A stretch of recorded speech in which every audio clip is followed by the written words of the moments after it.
बच्चों नमस्ते, जय माता दी। देखिए बच्चों, हम आपकी अब पार्ट 8 में प्रश्नावली 6.3 का 15वां और 16वां सवाल बता रहे हैं। ठीक है, देखिए हम त्रिभुज पढ़ा रहे हैं। प्रश्नावली 6.3 है, एनसीईआरटी बुक्स है। ठीक है बच्चों, तो क्वेश्चन है आपका, लंबाई 6 मीटर वाले एक ऊर्ध्वाधर स्तंभ की भूमि पर छाया की लंबाई 4 मीटर है, जबकि उसी समय एक मीनार की छाया की लंबाई 28 मीटर है। तो कह रहा मीनार की ऊंचाई ज्ञात कीजिए। बच्चों ध्यान दीजिए, कह रहा है, फिर से हम क्वेश्चन पढ़ाएं। लंबाई 6 मीटर वाले एक ऊर्ध्वाधर स्तंभ की, देखिए ये 6 मीटर लंबाई का एक ऊर्ध्वाधर स्तंभ है, ये 6 मीटर है, 6 मीटर लंबाई के ऊर्ध्वाधर स्तंभ है। और इसकी छाया बच्चों, ये इसकी छाया है। ठीक, इसकी छाया की लंबाई 4 मीटर है। इसकी छाया की लंबाई बच्चों ये 4 मीटर है, मान लो यहाँ तक है, 4 मीटर है।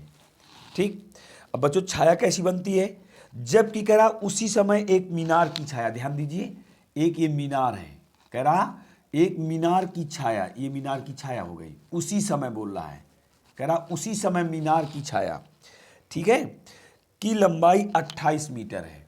ये आपकी 28 मीटर है। ठीक है, छाया की लंबाई 28 मीटर है। तो मीनार की ऊंचाई ज्ञात कीजिए। हमें बच्चों देखिए, ये मीनार है, ये मीनार है ए बी, और ये है पी क्यू, क्या है, ऊर्ध्वाधर स्तंभ, ये स्तंभ है। देखिए बच्चों, कह रहा उसी समय, उसी समय मतलब अर्थात ये कोण इस कोण के बराबर होगा। कह रहा उसी समय छाया। ठीक है, क्वेश्चन ने कहा है उसी समय छाया। ठीक, और छाया है बच्चों, तो ये सदैव 90 अंश का कोण होगा, जानते हो आप। ठीक, उसी समय कहा है, उसी समय, क्वेश्चन ने कहा है स्तंभ की छाया और उसी समय मीनार की छाया। इसका अर्थ है बच्चों कोण A P Q R, P Q R या P R Q, sorry P R Q बराबर कोण ए सी बी, ये होगा आपका मीनार की छाया। अतः देखिए उसी समय बोल रहा, तो छाया कैसे बनती है, जो सूर्य का उन्नयन कोण होता है उसी छाया बनती है बच्चों। अर्थात वस्तु के शीर्ष और छाया के शीर्ष को मिलाने वाली रेखा के बीच जो कोण बनता है, ठीक है, वही बच्चों सूर्य का उन्नयन कोण कहलाता है। तो ये कोण बराबर होगा, क्योंकि उसी समय कह रहा मीनार की छाया। ठीक, अब दूसरी बात ये देखिए, कोण ए पी क्यू आर बराबर कोण ए बी सी, आप स्वयं जानते हो ये 90 अंश है। ये आपको दिया गया है बच्चों, ये दिया है, आपको दिया है स्तंभ की छाया उसी समय मीनार की छाया बराबर उसी समय मीनार की छाया। ठीक है, फिर इसके बाद देखिए, तब ये कोण बराबर दिखाया हमने, और ये हमें कोण 90 अंश दिया है। तो इस प्रकार से क्या आप जानते हो, अतः कोण क्यू पी आर बराबर कोण बी ए सी होगा। होगा, तो जब ये होगा तो इसका मतलब त्रिभुज पी क्यू आर समरूप त्रिभुज ए बी सी होगा। होगा बच्चों, तो आप जानते हो संगत भुजाओं का अनुपात बराबर होता है, तो पी क्यू बटे ए बी बराबर क्यू आर बटे बी सी।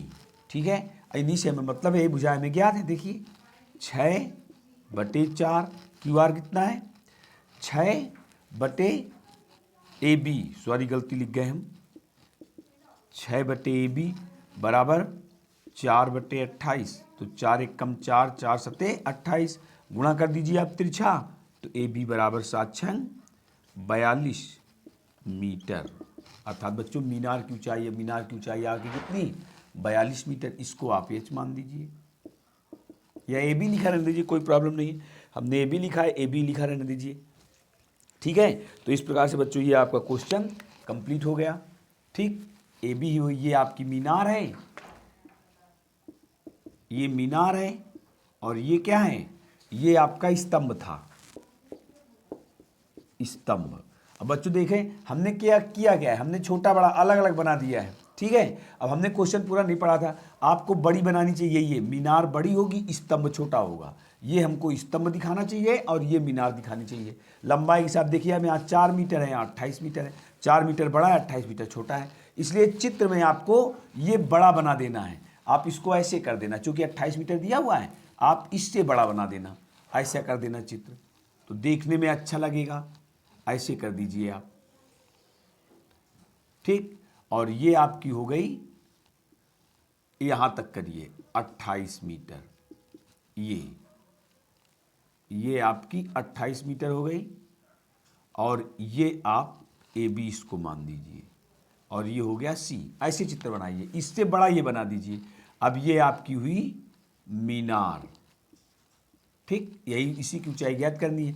ये कोण हमारा इस कोण के बराबर होगा, क्योंकि कह रहा उसी समय छाया बन रही है, इसलिए ये कोण बराबर ये कोण हो जाएगा। और ये बच्चों समकोण होता है, आप जानते हो, किसी की छाया का आधार उसके आधार से ही क्षैतिज तल पर जाता है, तो ये 90 अंश का कोण हो जाएगा। इस प्रकार से ये दोनों कोण हमारे बराबर हो गए। जब ये दोनों कोण बराबर हो गए, तीसरा ये कोण ऑटोमेटिक बराबर होगा, देखिए हमने लिख दिया है। इसलिए ये त्रिभुज दोनों कैसे हुए, समरूप हुए, और समरूप त्रिभुज की संगत भुजाओं का अनुपात बराबर होता है। तो देखिए P Q upon A B बराबर Q R upon B C, यही भुजाएं हमें ज्ञात हैं, हमने लिख दिया, मान रख दिया, आ गया आपका उत्तर। फिर देखिए बच्चों, क्वेश्चन नंबर 16 है आपका, ए डी और पी एम त्रिभुजों ए बी सी और पी क्यू आर की क्रमशः माध्यिकाएं हैं, जबकि कोण त्रिभुज ए बी सी और त्रिभुज पी क्यू आर है, तो सिद्ध कीजिए ए एम बटे पी क्यू बराबर ए डी बटे पी एम है। देखिए बच्चों, इसको देख लीजिए, क्वेश्चन नंबर 16 आपका लास्ट क्वेश्चन है। कह रहा त्रिभुज ए डी और पी एम त्रिभुज ए बी सी और पी क्यू आर की क्रमशः माध्यिकाएं हैं। आप त्रिभुज ए बी सी बना दीजिए, ये आपका त्रिभुज ए बी सी हुआ, और ये आपका त्रिभुज पी क्यू आर हुआ। इसकी माध्यिका ये है पी एम और ए डी, इसकी माध्यिका है ए डी, ये ए डी है, ये माध्यिका है, ठीक है बच्चों, माध्यिका है त्रिभुजों की माध्यिका। जबकि त्रिभुज ए बी सी दिया हुआ है हमें, त्रिभुज ए बी सी समरूप त्रिभुज पी क्यू आर, तो सिद्ध करो, सिद्ध करना है बच्चों, ए बी बटे पी क्यू बराबर ए डी बटे पी एम, ये सिद्ध करना है हमें, ठीक है बच्चों। अब देखिए उत्पत्ति में आइए, यानी हल में हमें क्या दिया हुआ है, त्रिभुज ए बी डी और त्रिभुज ए बी डी, त्रिभुज ए बी डी और त्रिभुज पी क्यू एम में क्यों लिए, देखिए बच्चों, चूंकि हमें यही पता है, देखिए ए बी बटे पी क्यू बराबर ए डी बटे पी एम, तो ये दोनों त्रिभुज ले लीजिए आप। तो जब आप ये दोनों त्रिभुज लेंगे तो देखिए बच्चों, कोण बी बराबर कोण क्यू होगा, कोण बी बराबर कोण क्यू, क्योंकि त्रिभुज ए बी सी समरूप त्रिभुज पी क्यू आर है बच्चों, है, कोई दिक्कत तो नहीं है। अब देखिए बच्चों, ए बी बटे पी क्यू, ए बी बटे पी क्यू बराबर ए डी बटे पी एम है। देखिए ए बी बटे पी क्यू बराबर ए बी बटे पी क्यू बराबर ए बी बटे पी क्यू बराबर बी सी बटे क्यू आर है बच्चों। इससे देखिए बी सी बटे क्यू आर है, कोई दिक्कत तो नहीं है। देखिए आप बी सी बटे क्यू आर है, और बी सी बटे क्यू आर, बी सी हमारा कितना है बच्चों, देखिए बी सी हमारा है 2BD, तो हम यहाँ क्या लिख सकते हैं, 2BD बटे 2QM, 2QM लिख सकते हैं बच्चों। देखिए तो अब QR को 2QM लिख सकते हैं, ये 2 से 2 कट गया, कितना आया हमारा, AB बटे PQ बराबर BD बटे QM। यहाँ ना दिख पड़ रहा हो तो हम आगे लिख दें, देखिए इतना आ गया, आप ये समझ रहे हो ना, BC है ये पूरा, तो BC का BD का दोगुना होगा क्योंकि ये माध्यिका है, तो कितना आ जाएगा BD बटे QM आ जाएगा। कितना आ गया आपका AB बटे PQ बराबर BD बटे QM। देखिए BD बटे QM अर्थात अतः कौन सा हमारा कोण बराबर हुआ BAD बराबर कोण QPM हो जाएगा बच्चों। और देखिए इनकी संगत भुजाओं का अनुपात भी तो बराबर आ गया। ठीक, तो इसका तात्पर्य क्या हुआ अतः ठीक त्रिभुज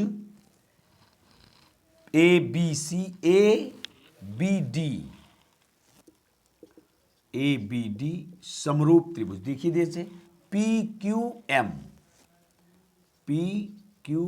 कैसे, देखिए आप A के बराबर कौन सा कोण है P है, तो A पहले है तो P हमने पहले लिख दिया।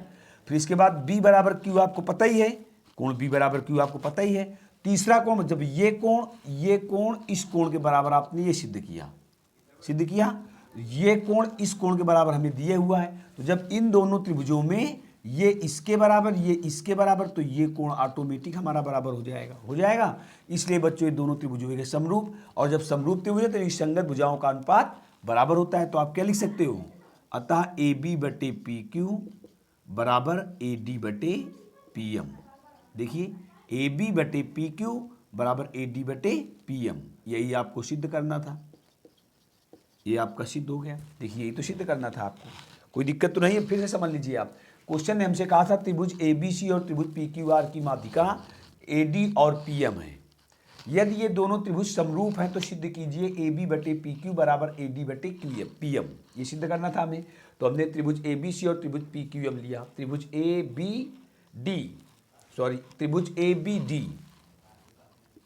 ABD और त्रिभुज PQM में लिया, तो हमने क्या देखा कोण B बराबर कोण Q है, क्योंकि त्रिभुज ABC और त्रिभुज PQR समरूपी हमें दिया हुआ है, तो कोण B बराबर कोण Q ये हमने लिख दिया। एक कोण देखिए ये कोण बराबर ये कोण हो गया। ठीक है, फिर बच्चों ये दोनों त्रिभुज समरूप हैं, आप लिख चुके हो। देखिए AB बटे PQ बराबर BC बटे QR हो जाएगा। और आप जानते हो BC बराबर 2BD है, तो BC के स्थान पर हमने 2BD लिख दिया, और QM के स्थान पर QR के स्थान पर 2QM लिख दिया। देखिए QR के स्थान पर 2QM लिख दिया, 2 से 2 कट गया, कितना आया AB बटे PQ बराबर BD बटे QM आ गया। तो AB बटे PQ बराबर BD बटे QM आ गया। तो इसका तात्पर्य क्या हुआ, ये देखिए दोनों भुजाओं की निष्पत्तियां बराबर हैं, तो इनके बच्चों संगत सम्मुख कोण भी बराबर होने चाहिए, तो कोण BAD बराबर कोण QPM हो गया। तो देखिए ये भी कोण इसके बराबर आ गया। तो अब क्या बचा हमारा, ये कोण बचा, तो ये कोण इस कोण के जरूर बराबर होगा। इसलिए दोनों त्रिभुज कैसे हुए समरूप हुए, और समरूप हुए तो इनकी संगत भुजाओं का अनुपात बराबर होता है। अभी हमने लिख दिया AB बटे PQ बराबर AD बटे PM, पहला और तीसरा तो पहला और तीसरा, बस हमें यही सिद्ध करना था। देखिए सिद्ध हो गया। ठीक बच्चों, इस प्रकार से आपकी बच्चों प्रश्नावली 6.3 आज समाप्त होती है। अब हम आपको अगले वीडियो में 6.4 बताएंगे। तब तक के लिए बच्चों जय हिंद जय भारत।